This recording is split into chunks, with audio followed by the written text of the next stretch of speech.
ఎపిసోడ్లో రాత్రిపూట హాల్లో రోహిణి మనోజ్ పడుకుంటారు. అమ్మా అంటూ చింటూ కిందికి వస్తాడు. చింటూని ప్రేమగా హత్తుకుంటుంది. రోహిణి, నువ్వు మా అమ్మవేకా అని చింటూ అంటాడు. అవును, నీ అమ్మనే అని అంటుంది రోహిణి. అదంతా మనోజ్, బాలు, ప్రభావతి వింటారు. దాంతో రోహిణి బండారం బయటపడుతుంది.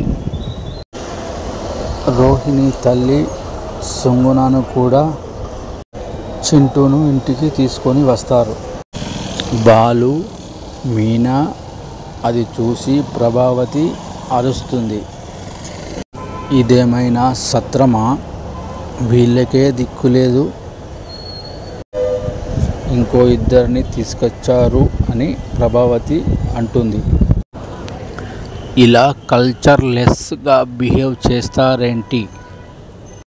శృతి గొణుకుతూ ఉంటుంది. రవి ఉష్ సైలెంట్గా ఉండమంటాడు.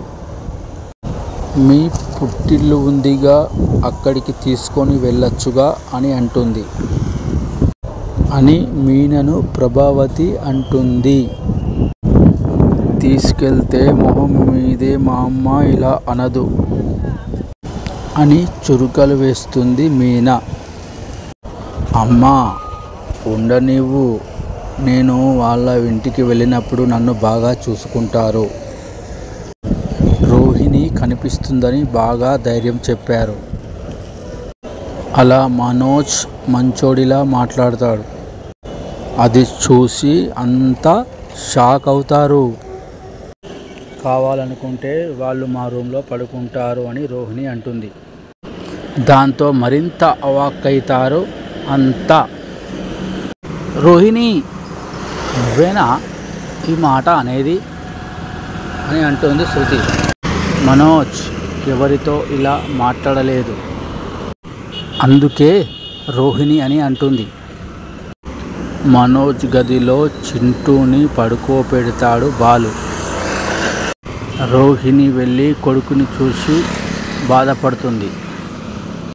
ఇంతలో ప్రభావతి వచ్చి ఈ దరిద్రాన్ని ఎట్లా బయటికి పంపాలో ప్రయత్నం చేస్తుంది.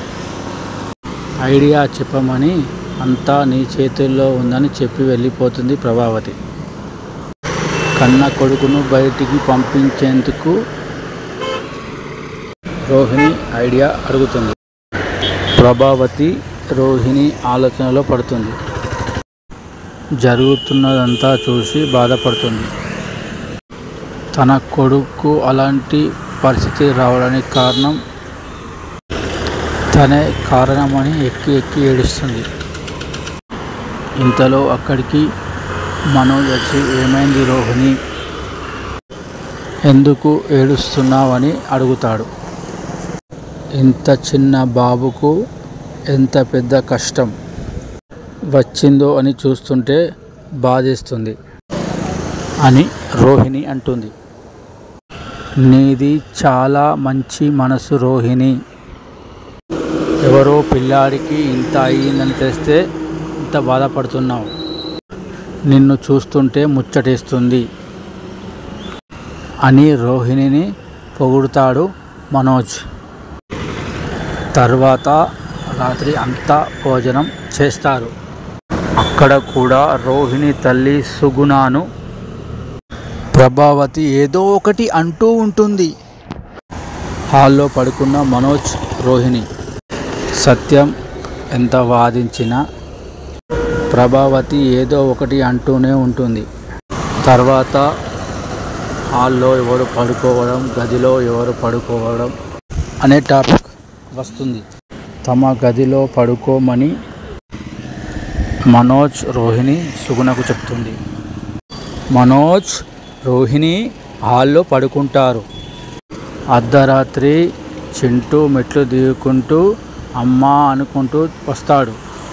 చింటూ కిందికి రావడం పడుకున్న రోహిణి చూస్తుంది. దాంతో కన్న తల్లి ప్రేమ బయటపడుతుంది. చిట్టుని ప్రేమగా హత్తుకుంటుంది.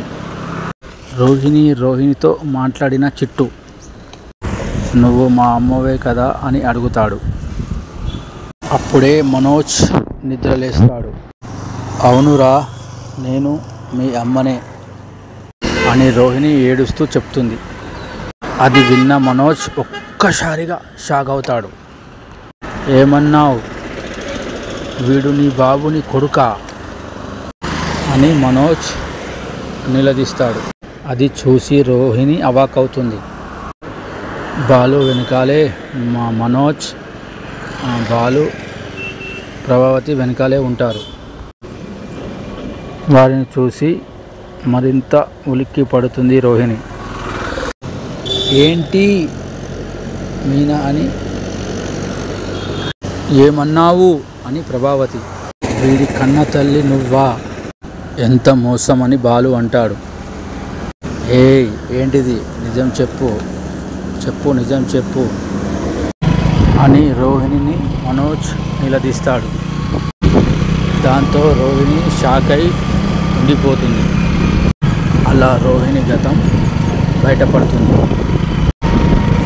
రోహిణికి ఇదివరకే పెళ్ళి అయినట్లు, తన పేరు కళ్యాణి అని, అలానే కొడుకు ఉన్నట్లు, సుగుణ తల్లి అయినట్లు సత్యం కుటుంబానికి తెలుస్తుంది. ఇక్కడితో ఎపిసోడ్ ముగుస్తుంది. తర్వాయి భాగం రేపు చూద్దాం. మీకు నచ్చితే లైక్ చేయండి, షేర్ చేయండి, సబ్స్క్రైబ్ చేయండి.